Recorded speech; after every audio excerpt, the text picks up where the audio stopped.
stating their personal opinions. So, I cannot tell you who I work for, nor will I give you any of my personal opinions. I will speak to you about facts. So, personally for me, at my workplace, it has gotten much better. For me, personally, because I did speak out. I went to the board 3 times and spoke out. I came to the last meeting and spoke out. So for me personally, it has changed. For others, it has not. There was a training on workplace bullying where I cannot say where I work. And yet, people in the information systems department are being bullied and actually can take the paperwork that the management got at the training and saying, yes, they're doing this, this, this, and this. Everything that they trained on not to do, the employees can check off and say, this is exactly what they're doing. In the administrative department, HR, the division chief had a hit list. So HR is great right now because she was very effective at her hit list and has in there who she wants in there. There is a division chief who worked her way up from a staff position, and she was bullying people from the minute that she stepped foot in there. And she is now a division chief, and she has left many very stressed out people behind her in a little wake. So the public perception now is that because I spoke out and everything's changed and now they have a training, it's all okay, but it's not. Not in my department and not in the rest of the building. And I still have employees who secretly come to me or tell someone that I know that, wow, she was really brave and she spoke out. Wish I could do that. Well, they can. But they are so terrified and terrorized that they won't. So my personal opinion is to speak publicly and often. Just make sure you do it legally so that you are protected. Others do listen. The legislators will listen when you speak publicly and often and embarrass the department you work for. The bottom line, though, on that is that they don't care about you. The legislators do not care about you. What they care about is their bottom line. So we need to start showing them how much this costs the state of California, how much this costs physically, mentally. We are all here because we have been bullied. We know the physical and mental effects. We have been to the doctors many, many times, I'm sure all of you, and this is costing the states, the employers, money. That's when they care. Show it. Make sure. But the thing that I really wanted to talk to you individually about, take care of yourself. This is a stressful situation. As you were saying, you're going to be a whistleblower, you're going to be an advocate, they are going to target you. They are going to make your life a living hell. So these are I'm hoping, what I want to share with you. Get on Google, stress relief. Google everything stress relief. Read anything about it. My personal favorites, bubble baths. And they're not just for women, guys. They're not just for women. Massage, if you think you can't afford one, there's a massage school somewhere in your area that's much more affordable. And my favorite of all, put on the music, get in your living room, strip down to your underwear, and dance around like a crazy person. Dance around like a crazy person to your favorite music. And did you just hear that? Did you just hear that? Laugh often. Find something that makes you laugh and do it often. Focus on what brings you joy when you're not in the workplace, when they're not bullying you. Focus on what brings you joy. I love to do ceramics. I love to do all sorts of things. Do that. Chopra Center, Dr. Weil, Live Strong. Chopra Center has a meditation challenge coming up right now. Give and get lots of hugs. All right. Next panel come up, Sean Gillis and Cardenas Duncan wasn't able to come, and Bayard Fong and Silvia Lynch are here from the Grupo Presente, if they can come up as well. And Brenda, yes, Brenda Barrows. She already is up here, so why don't you guys come up here, Sean? Okay. One of the things I want to say before we get into our panel, is everyone aware of the bar workers' struggle in the Bay Area? Yes. Okay. Bart. Well, you know, the bullying of the bar workers by management, they're spending millions of dollars hiring consultants, union-busting consultants to bully these workers. But actually, this has been going on against public workers for many, many years, decades. In fact, in San Francisco, the transit workers, the TW union workers, refused to take a concession contract, voted it down three times. And they were bullied by the mayor, Gavin Newsom, who's now the lieutenant governor. He actually hired an outside company to come in and harass them on the job, on the cable car, to write them up and to basically terrorize these workers because they refused to go along with concessions. So this issue of bullying is not just in a workplace situation, it's also in a general situation where public employees, transit workers and public employees are being bullied by these politicians who are supposed to represent the public.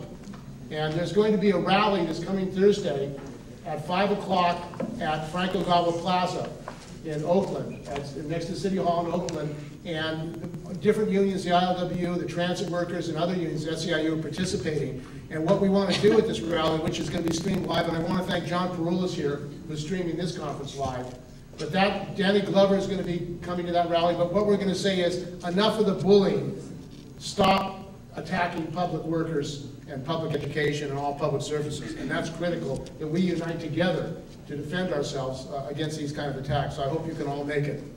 Okay, so our panel, first I want to introduce Sean Gillis, and Sean is a member of IFPTE Local 21, and was a trainer and is a trainer of EMTs in the city of Oakland for the fire department, and he began to take up a fight against outsourcing and against also the issue of Oscar Grant and what happened in his death, and he was bullied as a result. So welcome, Sean Gillis. Sorry, I suffer from being very tall, so there's a lot of, I want to avoid a lot of the preaching to the choir stuff, but one of the things that I feel very strongly is that the most important person in the room is the person who needs help. And so online or in the room or whatever, if you feel like you are in a hostile work environment or in a workplace situation that is illegal or radically unusual, feel free to reach out, and you can reach out to me. Feel free. I mean, I'm not invisible online or whatever, So I just want to put that out there really quickly. How much time do I have, Steve? I really like to respect time, so. Steve, how much time? How much time?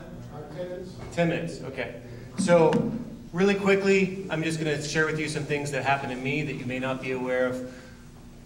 In 2005, I was hired. Previous to 2005, I was a paramedic and a paramedic instructor trainer of EMTs and paramedics, and then in 2005 I was hired by the City of Oakland, the fire department, in the job classification of EMS coordinator, which was a management level position that also involved training and various other stuff. And for a long period of time, I would call what most people would understand to be an insider. You know, there's staff meetings, but also a lot of business was decided at lunch, and you know, sit at conferences, and overall treated very well. And you know, and sometimes the rules were followed, and sometimes they weren't. And a saying that was imparted to me that I believed in, which is that, you know, it doesn't work for the fire department, it doesn't work. You know, things needed to be actionable, they needed to be operational, and as working for the city, we needed to do that. And I'd never made so much money. I became a paramedic to help people. That was kind of my inspiration after working with people with developmental disabilities in Alaska for a long time. So I was new to management, so I kind of believed, you know, everything I was being told. And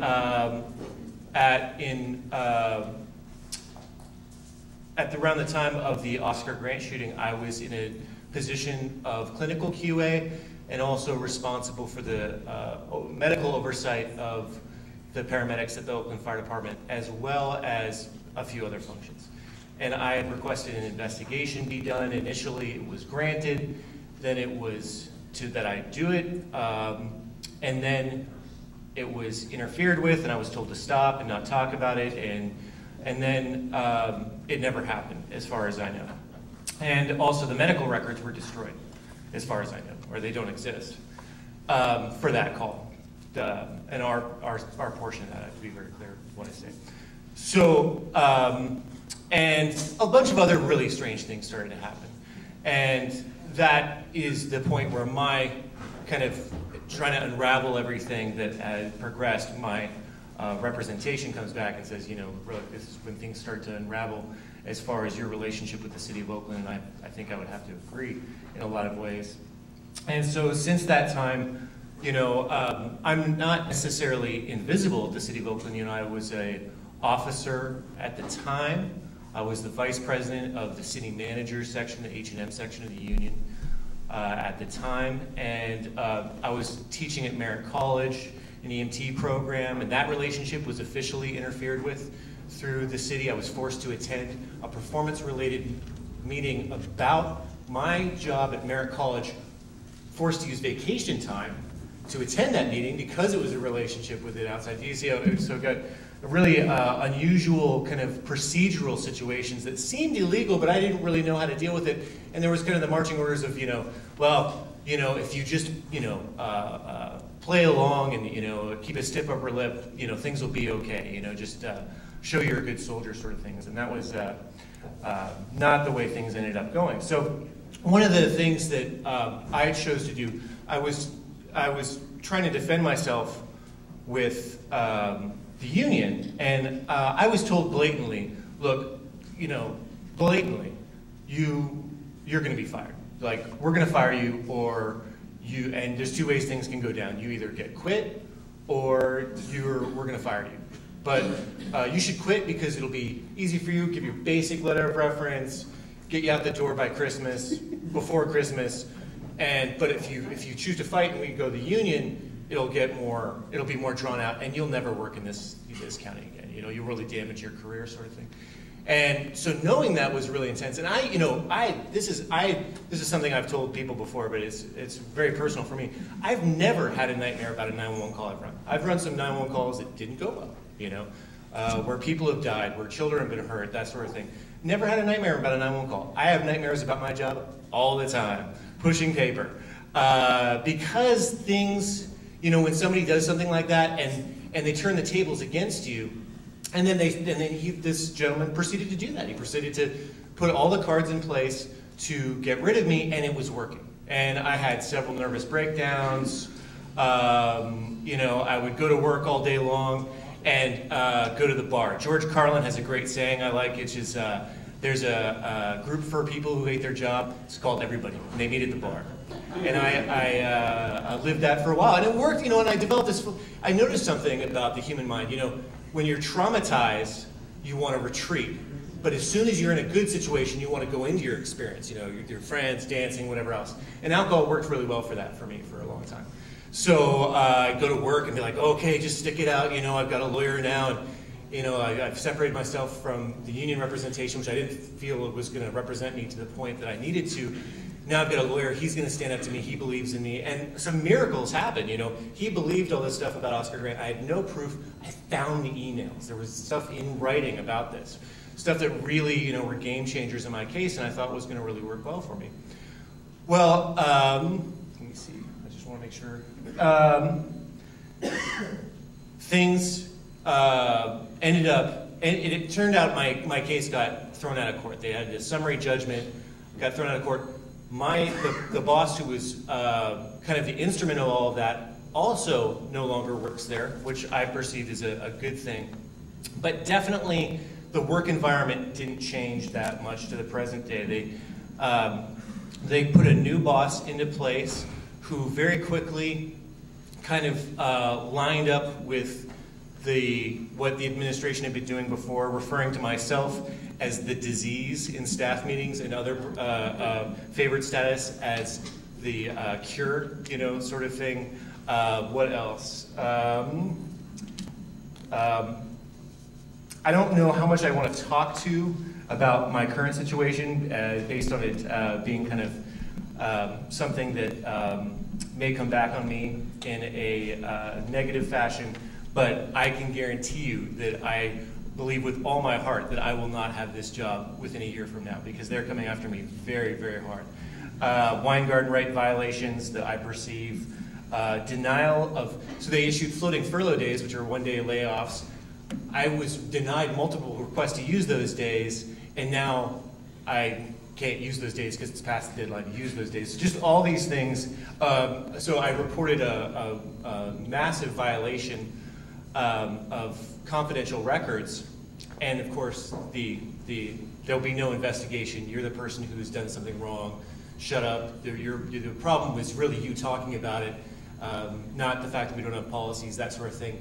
And then basically a training conflict was allowed to exist without me knowing about it, so class had to be canceled for my instructors. And so the perceived problem is that I'm not doing my job, even though it's kind of complicated without being able to speak of it directly. So just a few things I want to talk about as far as strategies is that I've discovered through this process is that anybody who's probably Stieg Larsson, people are aware of, he's written The Girl with the Dragon Tattoo. I've never seen the movie, but I've read the books. Thought the books were really good, and my impression of bullies is kind of reflected in that book is that bullies are looking for a victim, and that victims aren't always, they're not responsible for their circumstances, but there's ways that victims can disrupt the psychological relationship with a bully. And a great example of this was my performance appraisal that happened on Wednesday, which I happen to have copies of if anybody wants to have a review of it. But I knew it was coming. It was, this manager was going to use this performance appraisal to accelerate my termination. And so he sits down with me, and I look through it quickly just to confirm what it is and check the box and say I'm going to protest it. Hands it back. He said, "Oh, you didn't sign your expectations for the next year," which I did deliberately not sign it. I look it back and I start taking photos of each page of the expectations. And he's like, "Why are you doing that?" I'm like, "We just started this meeting. There's no hurry." He's like, "Well, why do you just sign it so we can go with our day?" I'm just doing this. Take photos of each page, and then I say, "I can't sign it." He's like, "Why are you taking photos? I'll give you a copy right now." I said, I'm doing this. Give it back to him and say, "I won't sign it." He said, "You have to sign it. This says right here, signature does not connotate agreement." I said, "It doesn't say I have to sign it." He says, "I'm telling you have to sign it." I said, "Weingarten writes," and he keeps asking me questions. I'm refusing to ask further questions. He leaves. What does he do with the performance appraisal? Walks straight out the door to the fire chief's office and doesn't get handcuffed. So, and in the meantime, is acting like he has ants in his pants. So I would consider that to be an example of a situation where I disrupted the relationship of the power balance, where he thought he had me in a very small, neat little hole. And when I responded to the union about that, I clarified with the union, is signing these performance objectives the way they were written, I consider tantamount to signing my own termination papers.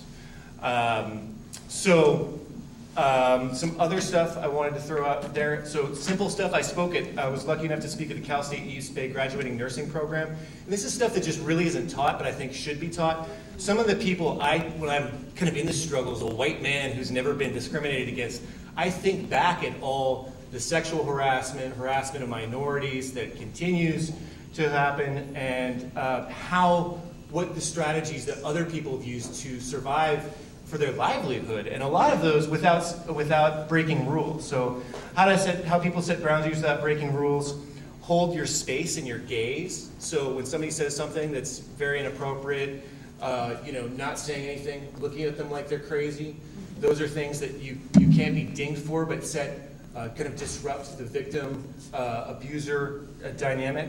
Make a statement that breaks the power imbalance. I don't know how to respond to that question. No. Sometimes people are surprised to hear you say no, and often that is not inappropriate. Maintaining your own sanity, we've talked about that. I almost drowned in my little dilemma, but I didn't drown in the way that the 911 calls I'd gone on in the Central Valley. I almost drowned in alcohol, and I didn't realize that. And so in my moment of clarity, I had to reevaluate what my life is about. And fortunately, when people develop a best friend that is alcohol, they give up a whole lot of other friends. So when I found myself in that hole, I realized that I could get by very well on very little. So literally, all I do nowadays is meditate and exercise and go to supportive meetings. So that has been very affirmative to me, and also given me a lot of power. You can't take anything away from me, because what I've given to myself has been pretty incredible. Exercise your rights. Weingarten rights, Garrity rights, Fifth Amendment rights, hostile work environment. These are all ways that you can basically help to set boundaries, and it's already been articulated way better than I could. Changing your workplace dynamic from bullying control to worker-driven by mobilizing membership, by showing that you are not alone and are willing to stand up for yourself and your coworkers. Getting political and online media. A lot of people bash Facebook and Twitter, and I think you need to recognize that as a power that's being utilized by people, and consider it as making a public statement. And that's what I do with my Facebook page. I have a Facebook page, Twitter page. I talk about workers' rights, that I repost things from the Walmart workers and that sort of thing to try and energize that dialogue among people who do not support labor. I've got friends who are anti-labor, and we politely disagree. Survival, I just want to say a quick word about survival that hadn't been said before. I have a personal philosophy about splinters versus building houses. There's certain problems in your life that are pulling out like splinters. Not drinking is one of them when you're in a bad place. Sometimes if it's celebratory, it's good. Not lashing out, not doing self-destructive behavior, not yelling at people. Those are all things that you can do right away that can change your day and make it better. But there's also the building a house thing. Everybody wants a place to live, but sometimes you have to build a house to have it. Generating a community or participating in events like this, participating in your local union, networking, those are all ways that you can build something that's bigger, that you can't just plug and play. I can't just go to Steve Zeltzer without knowing him and saying, Steve, this is what's going on, believe me, and not knowing him and have him believe me. So we've already talked, somebody has already talked about how there's two parts to harassment, the behavior of harassment and humiliation, but the second part is usually there's something to gain. Keeping minorities out of good jobs, outsourcing public functions to a private employer. My current supervisor took advantage of 30 years of union benefits to retire at almost $300,000 a year from a different municipality.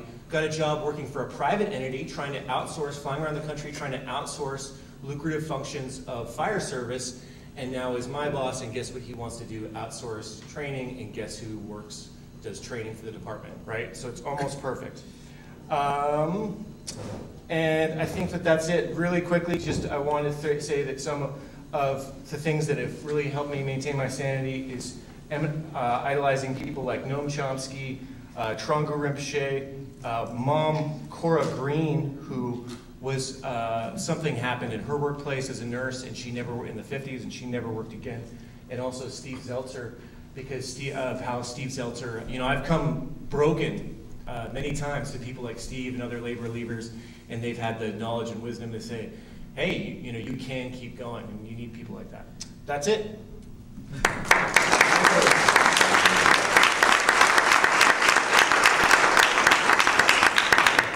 Okay, one of the organizations that we've been working with here in San Francisco, and as part of the coalition for this conference, very important part, is Grupo Presente.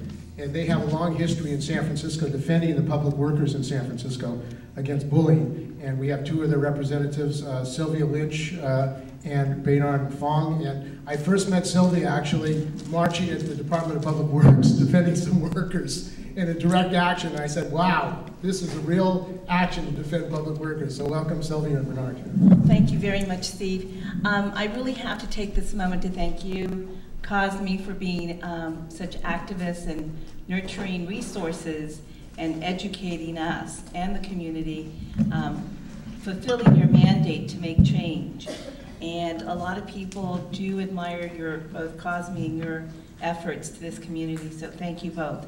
Number two, I have to say that the founder of Grupo Presente, Maria Martinez, was a worker at the rent board who died on the job because of bullying. But she was a fighter. It took 5 aneurysms for her to die. So because in her memory, Grupo Presente restarted, re-energized itself, and is continuing the fight. And one of those things is advocating for a fair and equitable, socially and economically, how do you say, humane way of living in this world. It's not just about money, it's about being human and being fair to everybody and looking out for everybody. Like people, Sean, looking out for everybody else that you work with. And everybody in this room, I think, has that core spirit. And so in her spirit, and because of her, we continue. One of the things I would be remiss in not asking you all in this room to do is to take a moment and support the BART workers' strike by signing one of these, please, before you leave. And as we know, they need all the help we can give them. Maynard Fogg came into this fight with us, as did other workers in civil service, both active and retired, who are here because of the bullying. First, we started because it was a Latino thing.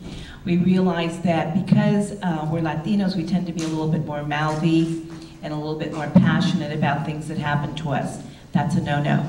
We just don't blend. So because of this, and because we are outspoken and don't give up a fight, without really truly going to the mat, we tend to be not looked at as people who can be considered a shoo-in, a buy-in, somebody who will go along with the okie dokie game. We don't. So many of us who were in that room realized that we were being passed over for promotions, even though we were qualified. Never consulted about maybe being nurtured or trained for possible future openings. And when we did speak up, we were being retaliated against. My sin was I used to work for Assessor Hongisto, then he was promoted, and now I had to work for his successor. Well, I told his successor that her confidential secretary was giving tax waivers to his friends. So, you're only allowed 1 tax waiver, by the way, in the city and county of San Francisco on a property. But certain people kept getting 2, 3 tax waivers. And so I started marking them down. My sin was bringing this to our attention. Since then, that function of the job has been given to the tax collector, not the assessor. So this is something that's very political. It's who you grease the wheel with and how. And so then all of a sudden my job was written out of the budget. An executive secretary 3, well, okay. And then I was demoted. So from that demotion, all of a sudden after, what, 13 years on the job, I didn't know the difference between a legal file folder size and a regular file folder size. So, the department I was knocked into terminated me 5.5 months into my 6-month probation, doing the same job I had been promoted from. So then, as Dr. Kerr very well knows, they try to smear you. And as Dr. Kerr very well knows, the people that actually do fire you keep getting promoted or retained. And so this not just only happened to me, but other Latinos, so we formed this group. And we kept comparing notes.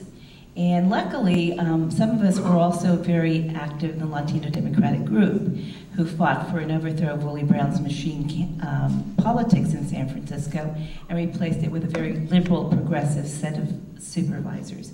One of those supervisors listened to us and passed a resolution. And because of that, we had something to work with. Then, all of a sudden, in this project, we luckily met Baynard Fogg and Kaj, and I'll open that door for Baynard right now to explain what happened.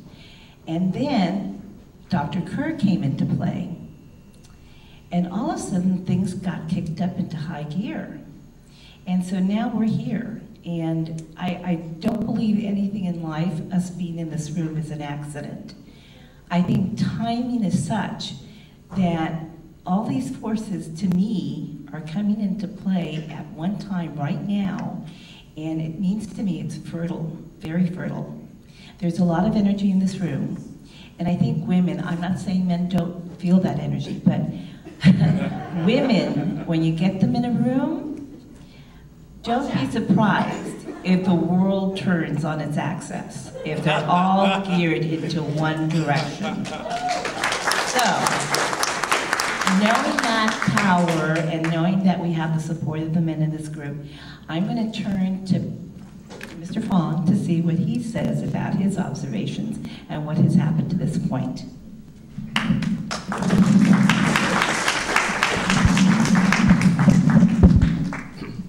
Good afternoon. Silvia, thank you. Steve, I want to thank you for convening this very important group.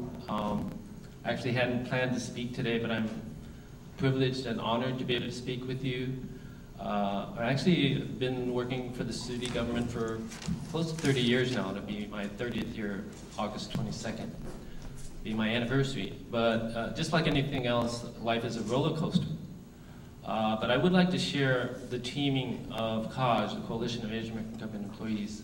Actually, in the year 2000, a number of us here in the city were really having a tough time working for the city, and it's feeling like we're not getting opportunities to be promoted, carrying heavy workloads, not able to speak up, not be able to do well at interviews, or not get training and so forth.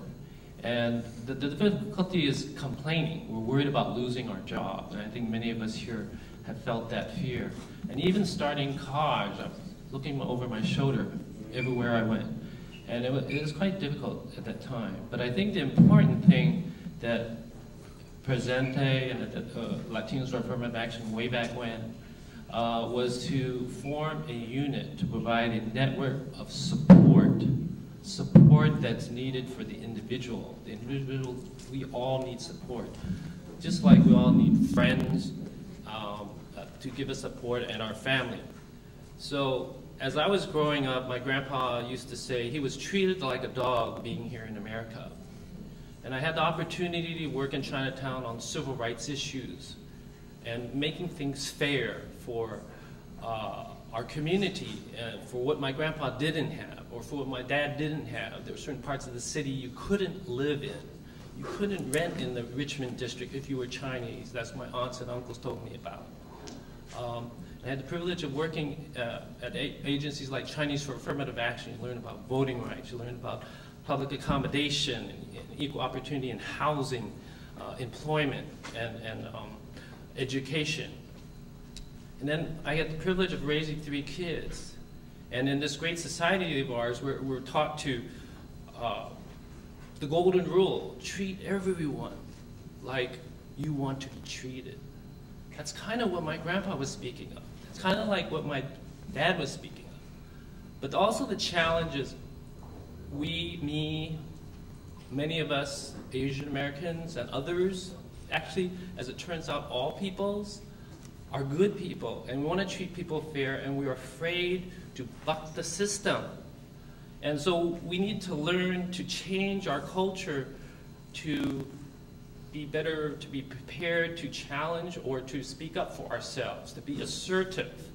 And the part that we're looking for is City and County San Francisco, 25,000 people, a place where all people who work there can work there feeling like it's a healthy workplace environment where you can work and be respected and an opportunity to grow and personally and professionally. That's what we want to see.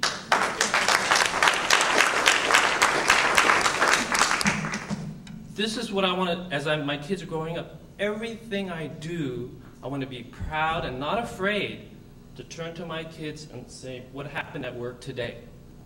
But just think, if you're at work today and you're being bullied, and you're sitting there at the dinner table with your head down, that's how we're raising our kids? That's not right. That's not fair. That's not fair for anyone. And for our kids to learn that we can stand up and be proud that we've got some problems, but we're working at it, we're trying to work it out. But, you know, and sometimes we get squashed and we turn around and we have to take what's called, many of us turned into what I call a couch potato. We hide out. We hide out, for me, in books. I mean, I never read 4 Harry Potter books before, but that was one of my hideouts. But that's about self-preservation. And after time, with a lot of love and support from friends and family, and all of us also not being afraid to ask for help, we survive it. We've refined our mojo, we've refined our spirit. The center is about being fair and equal to all people. It is about being fair and equal at all sites. It is about we can teach a lesson and we can learn a lesson every day. And my kids were teaching me what I thought I was teaching them. And so it turns out our supervisors can learn from us as much as we can learn from them. Both ways, all the time, all the way through. And so if we can carry this culture to a healthy work environment here in San Francisco, then we can be the role model for the city, for the state, for the US, for the world, for all people to be joining arms and working equally together in this idea of a global society where everyone is treated fair. So, anyway. Let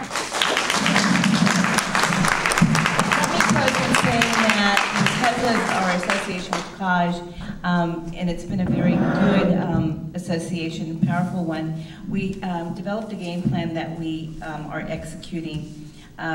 We were successful in getting, each one of us were assigned an area of support that we needed to get. One of the great supporters in our group is Brenda Barrows, who has carried the torch to the union side to see if they can get support to the healthy workplace bill being presented as at a state level.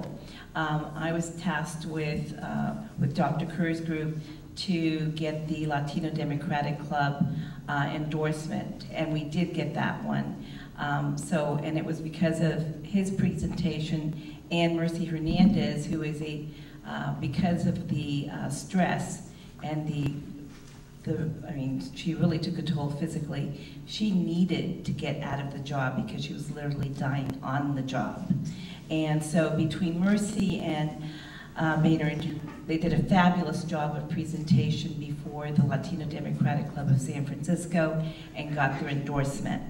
And I was very enthused in knowing that not only were the club members there who are very, very active members of the Latino community, union leaders, community leaders, but we had Jeff Adachi, and we also had Ross Miragamini, who were speakers of that club, who have had problems in their own departments having to listen to this presentation.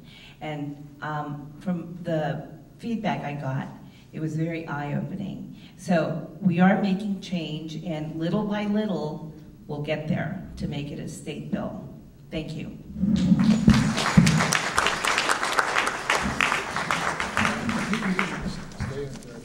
Okay, well, we have scheduled for panels, but do people want to talk in a large group, or would like to break up in panels? We had suggested panels, or what do it's up to people?